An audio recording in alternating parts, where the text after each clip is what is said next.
প্রিয় শিক্ষার্থীরা, আসসালামু আলাইকুম। বিবিএস পাস শ্রেণী শিক্ষার্থীদের অনলাইন ভিডিও ক্লাসে স্বাগতম জানাচ্ছি।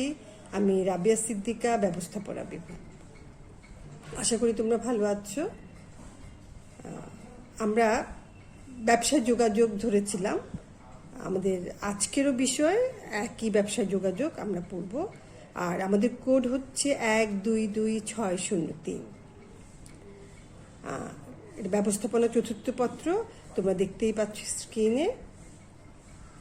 আমরা এর আগে ব্যবসা যোগাযোগের শ্রেণী বিভাগ পড়েছিলাম। আজ আমরা সেই শ্রেণী বিভাগেরই একটা শ্রেণী নিয়ে আলোচনা করব, সেটা হচ্ছে উলম্ব যোগাযোগ। আমি তোমাদের শ্রেণী বিভাগটার কথা একটু মনে করিয়ে দিতে চাই, আশা করি তোমাদের সেটা মনে আছে। বিশাল একটা শ্রেণী বিভাগের চার্ট ছিল, হ্যাঁ, সেই চার্টে আমরা বেশ কয়টা শ্রেণী বিভাগ দেখেছি। সেখান থেকে আমি চার্টটা নিয়ে আবার তোমাদের কাছে যাচ্ছি, তোমরা একটু চার্টটা দেখো। এই উলম্ব যোগাযোগ কোথায় আছে আমরা একটু খুঁজে বের করি। এটা হচ্ছে উলম্ব যোগাযোগ, যেটা পক্ষসমূহের অংশগ্রহণের ভিত্তিতে যে যোগাযোগ ছিল তারই দুটো শ্রেণী ছিল, একটা অভ্যন্তরীণ যোগাযোগ আর একটা বাহ্যিক যোগাযোগ। অভ্যন্তরীণ যোগাযোগের ভেতরে উলম্ব যোগাযোগ, এবং এই উলম্ব যোগাযোগ নিয়ে আমরা আজকে আমাদের বিষয়টা পড়ব। এখন আসো, উলম্ব যোগাযোগ কাকে বলে? একটি প্রতিষ্ঠানের ভেতরে যখন ঊর্ধ্বতন ও অধস্তনদের মধ্যে তথ্য আদান প্রদান, ভাব বিনিময়, মতামত, আবেগ, অনুভূতি এগুলোর আদান প্রদান হয়, তখন সেটাকে বলে উলম্ব যোগাযোগ। এটা নিম্নগামী এবং ঊর্ধ্বগামী এবং কৌণিক এই তিন ধরনের মাধ্যমে এই যোগাযোগগুলো সংগঠিত হয়ে থাকে। আমরা একটি প্রতিষ্ঠানের ভেতরে অধস্থন এবং ঊর্ধ্বতনদের মধ্যে এই যোগাযোগগুলোকে যে যে উপায়ে সংগঠিত হয় তারই ধরন নিয়ে এবং সংগঠিত হওয়ার উপর ভিত্তি করে আমরা তিনটা ভাগে ভাগ করেছি: ঊর্ধ্বগামী, নিম্নগামী এবং কৌণিক। আমি আমার পেপারে একটি চিত্র দিয়েছি, সেই চিত্রের দিকে তোমরা একটু খেয়াল করো। একটা ঊর্ধ্বগামী যোগাযোগ আর একটা নিম্নগামী যোগাযোগ। ঊর্ধ্বতন যখন অধস্তনের সাথে কোনো ভাব বিনিময় করেন তখন সেটা হচ্ছে নিম্নগামী যোগাযোগ, আর অধস্থন যখন তার ঊর্ধ্বতনের সাথে ভাব বিনিময় করেন তখন সেটা হচ্ছে ঊর্ধ্বগামী যোগাযোগ। দেখো, তোমরা দেখতে পাচ্ছ, এটা হচ্ছে নিম্নগামী যোগাযোগ, এটা হচ্ছে ঊর্ধ্বগামী যোগাযোগ। এখানে অধস্থন একদম টপে আছেন এবং ঊর্ধ্বতন একদম টপে আছেন, অধস্থন আছেন নিচে। ঊর্ধ্বতন যখন তাকে কোনো সংবাদ প্রেরণ করেন তখন এটা হচ্ছে নিম্নগামী যোগাযোগ। এই যে স্টার চিহ্নটা আমরা দিয়েছি সেটা হচ্ছে প্রবাহ ধারা। আর এখানে ঊর্ধ্বতন একেবারে উপরে, অধস্থন একেবারে নিচে, এবং এখানে কে করছে? অধস্থন উপরের দিকে যোগাযোগ করছে, এটা হচ্ছে ঊর্ধ্বগামী যোগাযোগ। তাহলে উলম্ব যোগাযোগের যে শ্রেণী বিভাগ আমরা দেখতে পাচ্ছি সেখানে এই দুই ধরনের যোগাযোগকে আমি চিত্রের মাধ্যমে তোমাদের দেখালাম। এ গেল ঊর্ধ্বগামী এবং নিম্নগামী যোগাযোগ কি। আর কৌণিক যোগাযোগ আমরা এর আগেও পড়েছি, যখন একটা ডিপার্টমেন্টের ঊর্ধ্বতনকেও অন্য ডিপার্টমেন্টের অধস্তন কারোর সাথে যোগাযোগ করবে তখন সেটা হবে কৌণিক যোগাযোগ। এটা কোনায় কোনায় হয়। সংগঠন কাঠামোর কোনো এক বিভাগের ঊর্ধ্বতন বা অধস্থন যখন অন্য বিভাগের অধস্থন বা ঊর্ধ্বতনের সাথে যোগাযোগ করে তখন সেটাকে বলে কৌণিক যোগাযোগ। এই গেল। এখন আমরা এই উলম্ব যোগাযোগের কিছু শ্রেণী বিভাগ, কিছু সুবিধা এবং অসুবিধা পড়ব। আসো, আমরা সুবিধা অসুবিধা দেখতে পাচ্ছি। 1 নম্বর যে সুবিধা সেটা হচ্ছে সংগঠনস্থ সবাইকে যোগাযোগ নেটওয়ার্কে আনয়ন করা।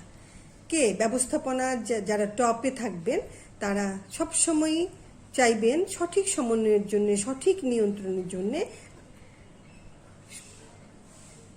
প্রতিষ্ঠানে নিয়োজিত সব কর্মী, ব্যবস্থাপক, নির্বাহী সবাইকে সবসময় যোগাযোগে সচল রাখা।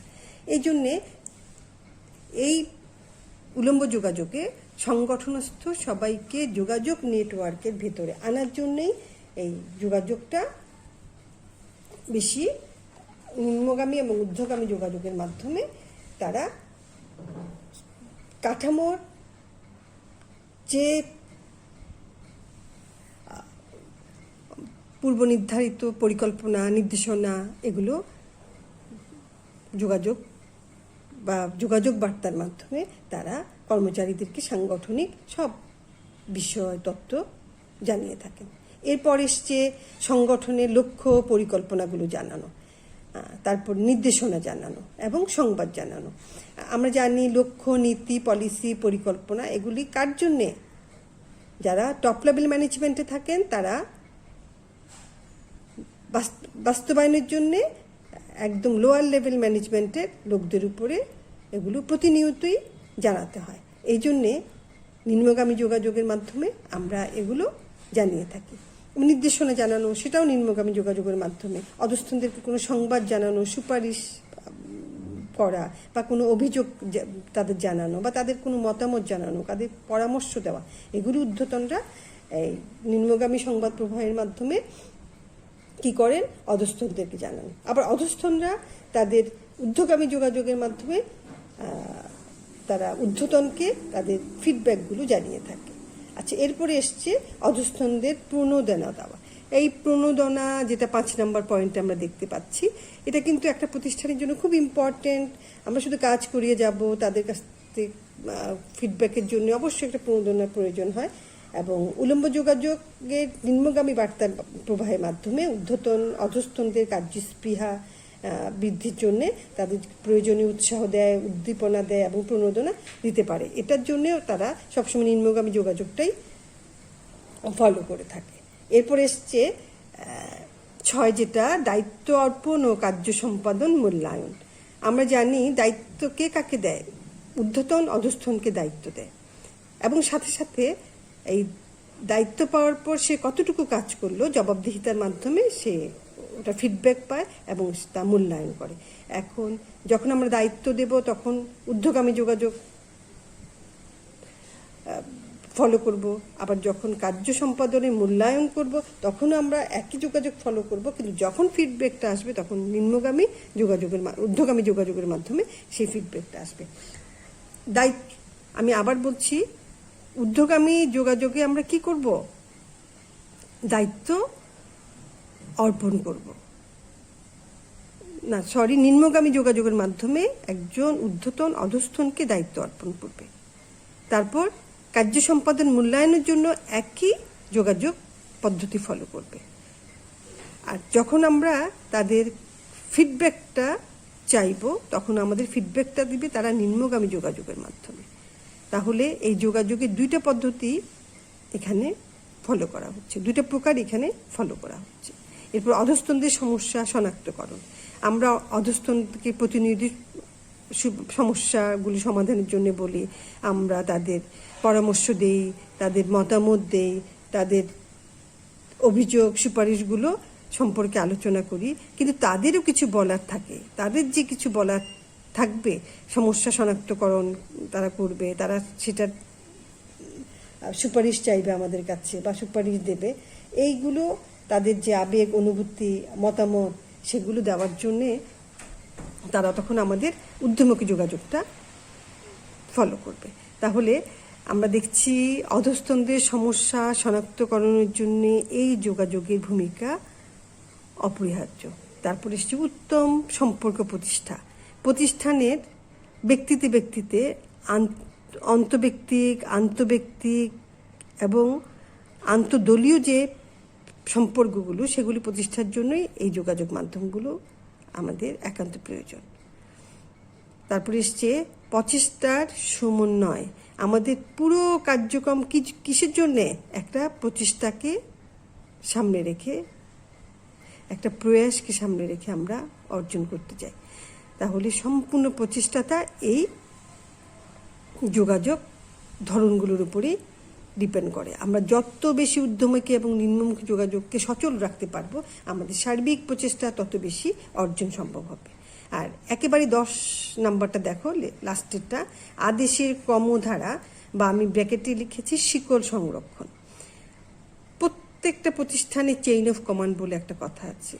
চেইন অফ কমান্ড হচ্ছে আমার ঠিক অব্যাহত নিচে যিনি আছেন আমার জুনিয়র, বা আমার ঠিক অব্যাহত উপরে আমার যে সিনিয়র আছেন, তাদের সাথে যোগাযোগ করেই আমি তার পরবর্তী যিনি থাকেন তার সাথে যোগাযোগ করতে চাইব। আমি আমার পরের জন বা আমার ঠিক উপরের জনকে ডিঙ্গিয়ে যদি আরও দূরে চলে যায়, সেটা কিন্তু কোনো প্রতিষ্ঠানে কাম্য না। এটা চেইন অফ কমান্ড ভাঙ্গার মতো একটা বিষয়। তাহলে উলম্ব যোগাযোগ প্রক্রিয়ার মাধ্যমে, ধরনের মাধ্যমে আমরা আদেশের ক্রমধারাটা সংরক্ষণ করতে পারি। যিনি নিম্নগামী যোগাযোগ করছেন, একজন ঊর্ধ্বতন যখন যদি নিম্নগামী যোগাযোগ করেন, তিনি ঠিক তার অব্যাহত পরে যিনি আছেন তার সাথে আগে যোগাযোগ করবেন এবং তার মাধ্যমে পরবর্তী সবার সাথে যোগাযোগগুলো একের পর এক করা হবে। এটাকেই বলে আদেশের ক্রমধারা বা শিকল সংরক্ষণ। এটা বোঝার ব্যাপার, আমি দুবার বুঝালাম, তোমরা একটু খেয়াল করো। এরপর লাস্টে যেটা আসছে সেটা হচ্ছে অসুবিধা, অকার্যকর যোগাযোগ। আমরা দেখছি উলম্ব যোগাযোগের মাধ্যমে যোগাযোগের দুই প্রান্তে, সংগঠনের দুই প্রান্তে কি হয়, যোগাযোগগুলি সংগঠিত হয়। উলম্ব যোগাযোগ দুই প্রান্তে সংগঠন কাঠামোর যেহেতু সংগঠিত হয় এবং দুই ভিন্ন মর্যাদা সম্পন্ন ব্যক্তিরা সেখানে অধিষ্ঠিত থাকেন, বিধায় তাদের মধ্যে মাঝে মাঝে এই যোগাযোগগুলো অকার্যকর হয়ে পড়ে। একেবারে টপ লেভেল যখন একদম নিম্ন শ্রেণীর সাথে যোগাযোগ করে, তখন প্রতিমধ্যে আমি কি বলেছি, আদেশের ক্রমধারাগুলিও তাদেরকে বজায় রেখে করতে হয়। তখন দেখা যায় এই ক্রমধারা বজায়ের ঝামেলাটার জন্যে এক যোগাযোগ দ্রুত সম্ভব হয় না। আর 2 নম্বর হচ্ছে অনেক সময় দেখা যায় কার্যকর যোগাযোগও সম্ভব হয় না। তাহলে অকার্যকর যোগাযোগের বেলায় উলম্ব যোগাযোগ মাঝে মাঝে বিঘ্নতার সৃষ্টি করে। এরপরে হচ্ছে বিলম্বিত প্রক্রিয়া। বিলম্বিত প্রক্রিয়া ওই জন্যই হয় যে উলম্ব যোগাযোগের প্রেরিত বার্তা সংগঠন কাঠামোর এক পর্যায় থেকে যখন অন্য পর্যায়ে ক্রমধারায় একজনের পর একজন চেইন অফ কমান্ড রক্ষা করে করে যোগাযোগগুলি সংগঠিত করে, তখন যোগাযোগ প্রক্রিয়া খুব স্বাভাবিক বিলম্ব হওয়ারই একটা ব্যাপার, অহেতুক এখানে বিলম্ব ঘটে যায়। তারপরে এসছে যে অধীনস্থদের অনীহা। অধীনস্থরা অনেক সময় কি করে, ভয়, অবিশ্বাস, হুমকি, এই কারণগুলোকে সঙ্গে নিয়ে তাদের ঊর্ধ্বতনের সাথে যোগাযোগ অনীহা দেখায়। ফলে ঊর্ধ্বতন ও অধস্তনদের মধ্যে যোগাযোগের একটা গ্যাপ হয়ে যায়, শূন্যতা হয়ে যায়। তারপর যেটা আসছে সেটা হচ্ছে ঊর্ধ্বতনদের অবহেলা। অনেক সময় ঊর্ধ্বতনরা মনে করে যে অধস্তনদের কি প্রয়োজন, হ্যাঁ ওদের ছাড়াই হয়তো খুব দ্রুত বা অত সঠিক যোগাযোগ ছাড়া ওরা বুঝে নেবে। কিন্তু এই ধারণা থেকে অনেক সময় অবহেলার সৃষ্টি হয় এবং তারা অধস্থনরা এটাকে অসম্মান বা অবহেলা মনে করে। ঊর্ধ্বতন এবং অধস্থনদের এই যে মনোভাবের একটা গ্যাপ, এতে করে উলম্ব যোগাযোগের কিছু বিঘ্ন ঘটায়। তারপরে এসছে প্রতিষ্ঠিত কর্তৃত্বশালীর অবমাননা, আশঙ্কা। এটা আদেশের শিকল ভঙ্গের যে আশঙ্কা, আমি সেটাকেই বইয়ে একটু কঠিন করে আছে, আমি সেটাকে সহজ করে দিয়েছি তোমাদের জন্য। এটা হচ্ছে আদেশের শিকল ভঙ্গ। আমি একটু আগে বলছি চেইন অফ কমান্ড কোনটা, ঠিক আমার অব্যাহত আগে এবং পরে যিনি থাকেন বা আছেন তার সাথে আগে যোগাযোগ রক্ষা করে, তাদের মাধ্যমে পরবর্তী জনদের সাথে যোগাযোগ রক্ষা করা হচ্ছে চেইন অফ কমান্ড। এখানে দেখা যায় যারা ঊর্ধ্বতন তারা যদি যোগাযোগ রক্ষা করতে যায়, অনেক সময় এই চেইন অফ কমান্ডটা ভাঙার সম্ভাবনা থাকে। তারপর এসছে ঊর্ধ্বতনদের কর্তৃত্বমূলক মনোভাব। অনেক সময় দেখা যায় উলম্ব যোগাযোগে নিম্নগামী সংবাদ প্রবাহে ঊর্ধ্বতন নির্বাহীদের কর্তৃত্বমূলক একটা প্রভাব বা মনোভাব বহিঃপ্রকাশ ঘটে। এতে করে ঊর্ধ্বতনদের এই মনোভাবগুলি অধস্তনরা খুব সহজেই গ্রহণ করতে পারে না বলে যোগাযোগটা বাধাগ্রস্ত হয়। আর তারপর যেটা দিচ্ছি এটা হচ্ছে তথ্যের বিকৃতি। উলম্ব যোগাযোগ সাধারণত সংবাদ দীর্ঘ সাংগঠনিক কাঠামো মধ্য দিয়ে যাতায়াত করে, এবং এটা যাতায়াত করতে করতে একসময় আমরা যেটা পড়েছি যে অনানুষ্ঠানিক কমিউনিকেশনে বা যোগাযোগে কি করে, আমাদের খুব গুরুত্বপূর্ণ কোনো তথ্য বা সংবাদ তার মৌলিকত্বটা হারিয়ে ফেলে, এবং এতে করে সংগঠনের একদম উপর কাঠামো থেকে নিচ কাঠামো পর্যন্ত যেতে যেতে সংবাদটা বিকৃত হয়ে পড়ার সম্ভাবনা থাকে। আবার ঊর্ধ্বগামী যোগাযোগ চ্যানেলে অধস্থগণ অনেক সময় নিজেদের সুবিধা আদায়ের জন্যও প্রকৃত তথ্য গোপন করার চেষ্টা করে। এতে তথ্যর গুরুত্ব হ্রাস পায় এবং তথ্যের পরিশ্রুতিও অনেক সময় ঘটে থাকে। তা এখন আমি যেগুলো আলোচনা করলাম, আমাদের আলোচনা এই পর্যন্ত শেষ। তারপর আমি এখন প্রশ্নে যাই। প্রশ্ন দেখো তোমরা, উলম্ব যোগাযোগ বলিতে কি বুঝায় আমি প্রশ্নে রেখেছি। আমরা 1 নম্বরের প্রশ্নের জন্য আমি প্রথম যেটা আছে, কোনো সংগঠনের ঊর্ধ্বতন ও অধস্থনদের মধ্যে সাংগঠনিক যোগাযোগকে উলম্ব যোগাযোগ বলে, এটা এতটুকুই যথেষ্ট। আর যদি 4 নম্বরের হয় তখন তোমরা এই মনীষী সংজ্ঞাটা সহ একই সাথে দেবা। এখানে মনীষী সংজ্ঞাটা কি, এলসি ব্রোভি ও তার সহযোগীর মতে vertical communication is a flow of information up and down the organisation's hierarchy. Hierarchy মানে উপর নিচ, মর্যাদার ভিত্তিতে উপর নিচকে অবস্থানকে হায়ারার্কি বলা হয়। এখানে অর্থাৎ দেখো, সাংগঠনিক স্তরের উপর ও নিচ ধারায় তথ্যের প্রবাহকে উলম্ব যোগাযোগ বলে। আর তোমরা এখানে চিত্র দেখতে পাচ্ছ, চিত্রটা আমি এর আগেই বুঝিয়েছি। এটা সহ যদি দাও তোমাকে পূর্ণ 4 নম্বরের জন্য ঠিক আছে। আর 6 নম্বরের অনেক সময় আসে, তখন এই চিত্রটা দিবা। আর উলম্ব যোগাযোগের বিভিন্ন ধরন যদি আসে তখন তো অবশ্যই চিত্র দিতে হবে, নিম্নগামী, ঊর্ধ্বগামী এবং কৌণিক। কৌণিকটা দেওয়ার দরকার নাই, এমনিতেই দেখিয়ে দেবা। আর প্রয়োজনে তুমি 2টা ডিপার্টমেন্টকে কোনাকুনি দেখিয়ে দিলেও হবে। আচ্ছা, এরপরে এখানে যেটা আছে উলম্ব যোগাযোগের সুবিধা, এটা 6, 8-এর জন্য আসতে পারে, অসুবিধাও 4-এর জন্য আসতে পারে। তাহলে আজকে এখানেই থাক, নেক্সট ক্লাসে আমাদের আবার কথা হবে। তোমরা সুস্থ থাকো, ভালো থাকো, আল্লাহ হাফেজ। আমি বসবো একটু নামো না, এভাবে না, এভাবে না, হাফ সিট ওখানে থাকো। হাফ সিট হয়ে How I see. I'm going to wait. I do.